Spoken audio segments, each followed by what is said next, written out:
Hey guys, welcome back to my channel. This is Alex of Astrology. This is my video for the Capricorn full moon coming in on July 21st, 2024, which is a Sunday here in California, although it is coming in at about 4 a.m. on Sunday. So honestly, this whole weekend is kind of like a full moon weekend, and we're definitely going to be feeling the full moon on Saturday. Coming in to the present for a second. Where are we? We have the moon in Sagittarius. What is notable about today, I'm filming this on Wednesday, trying to get this out a little bit early for you guys, is that Mercury entered pre-shadow yesterday at 21 degrees Leo. It's going to go retrograde on August 4th in the early degrees of Virgo. So just wanted to give you guys the alert that Mercury retrograde pre-shadow is underway.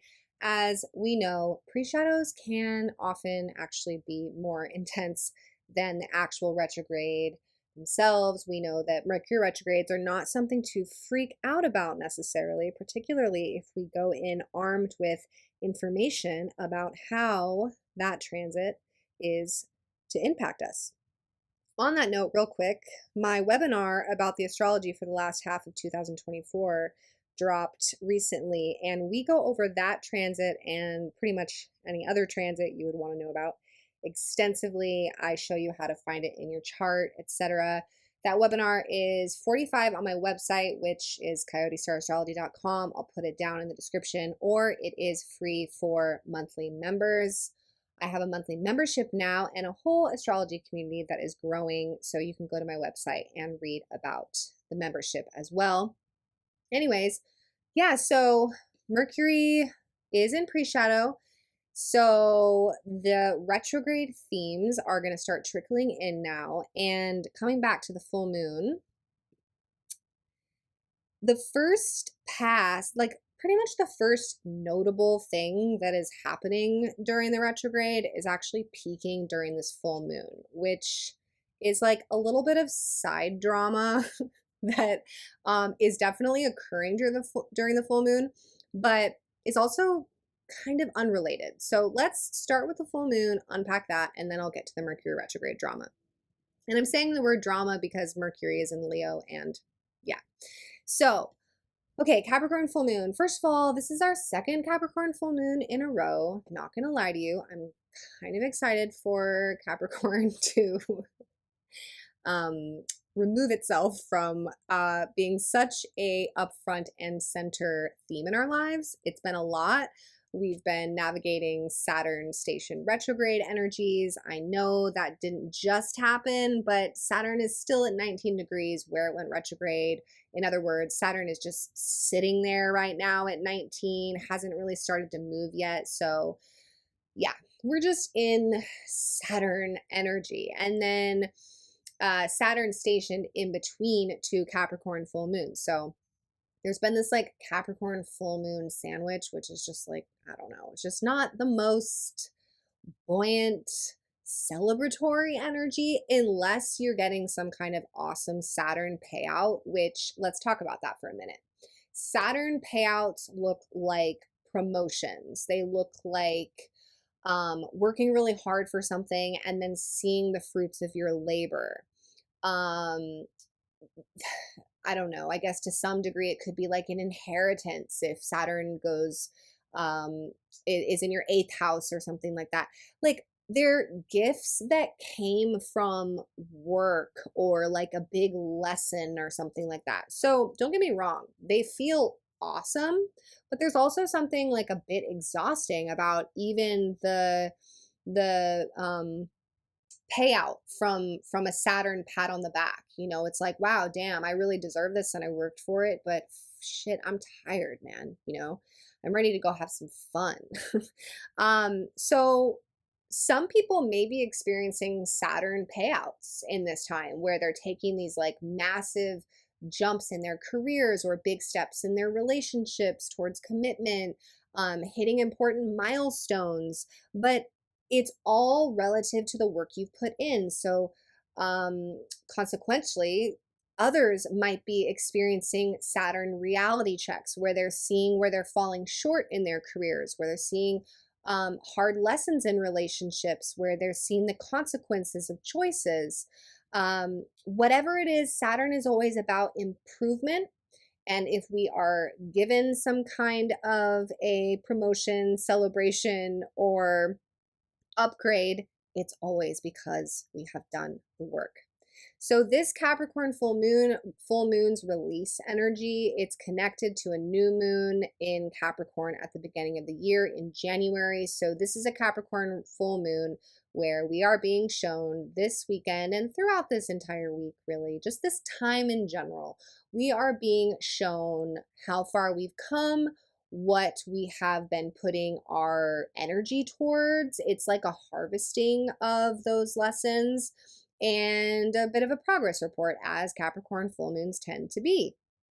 So if you are dealing with harsh energy right now, well, take notes. That's exactly the area of life that you need to improve.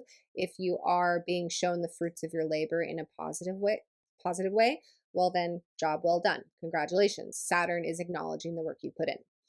The ruler of this full moon, to piggyback on that thought, is Saturn himself. Here he is again, 19 degrees Pisces. He's really just sitting there. You'll want to know where Saturn is in your chart by house, any aspects he's making to natal planets. I teach you how to do that in a lot of my courses, actually, but in the last one for sure. The moon is in an out of sign conjunction, meaning that the moon is in Capricorn conjunct Pluto, which is in a different sign, Aquarius. This is not as powerful as a same sign conjunction would be. So in other words, if they were both in Capricorn, it would be more powerful, but it's still significant. So the presence of Pluto is felt this full moon. Pluto is making an appearance. We know what that is, right? That means that there is a change, a big change being highlighted, or a sense of empowerment in our lives being highlighted. In some cases, this may be a need for transformation. Because Pluto is at 0 degrees Aquarius, this would suggest a place of innovative change in your life that you've probably only recently been implementing in the last year or so since Pluto went into Aquarius. So this is like maybe a progress report around innovative change in your life related to big life lessons and milestones like careers, goals, achievement goals, etc. Now, that brings us to the side drama that is occurring this Capricorn full moon. So that is that Mercury, again, he's in his pre-shadow walk, and he forms his first major aspect worth giving any attention to. And that is, you can see here, Uranus is at 26 degrees. Still pretty like spicy from the Mars-Uranus conjunction that just occurred over the last few days here. And Uranus is squaring Mercury. So Uranus squares at the very least show us a change or shift, like a plot twist that we didn't see coming. At its worst, it's like a bad shift that you didn't see coming, like finding out that you've been betrayed, or discovering that you thought you had a job but you actually didn't. Something that makes you like shocked in not the best way. Now, how this hits your chart, and of course the journey you're on, is going to determine how this plays out. So for some people, will this be relatively benign? Absolutely. It could be something as simple as like, oh, I thought my family was going to come visit, but turns out they can't. You know, it could be something like that. But either way, look, or there's going to be something that we were not expecting, some shift the days leading up to, but highlighted for sure over the weekend. Now, Mercury is the planet of communication, so this could definitely be some news, a conversation, email, an exchange of some kind that brings in some, I'm going to say it, a little bit of drama, because Mercury is in Leo, so this is a very fiery, passionate position for Leo to be in, especially in those later degrees, squaring from Uranus and Taurus. So this is highlighting part of the fixed cross axis. So I'm going to say it. I don't want to like harp on this too much because I don't know. I think that for some people, like the possessive, manipulative side of Scorpio Taurus could be at play because that is the other side of the fixed cross axis. But I don't know. I think that that could be a play in a lot of dynamics for people that have those fixed signs, but to the rest of humanity that doesn't, that may not be at play at all. I'm just going to throw it on the table because hey, if you've got anything in the later degrees of Taurus, Aquarius, Leo, Scorpio, that could definitely be a factor in these communications. Anyways, I digress. So, Mercury square Uranus. So, I say that it's like a side thing because it doesn't really seem like it has much to do with the Capricorn moon. It seems more like a private thing. And as always, you want to know what houses this is going to um, affect you in. Now, Mercury retrogrades, again, they're a time for revision and reevaluation. So there's no reason to freak out here. It's just really good to know. And that's the amazing thing about being astrologers, right? Is we know that this is coming in so we can anticipate the energies and make adjustments. So I'll give you a personal example. This is hitting my fifth house. Fifth house has a lot to do with creative expression. On my monthly membership, I'm fooling around right now on this Capricorn full moon. I'm trying to figure out how to run live streams on Wix so I can start to do this on my monthly membership. Well, I've never done it before. And the user interface of Wix, honestly, I'm going to call them out right now, not the most user friendly. And I'm going to test it out on the Capricorn full moon.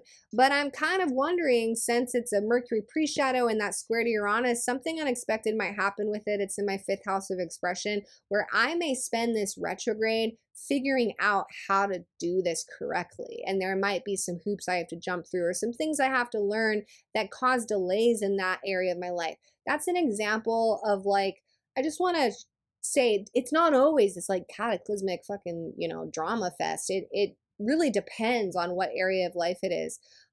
It could be something getting lost in the mail and then you spending the retrograde waiting to get it back and having to deal with the post office. You know what I mean?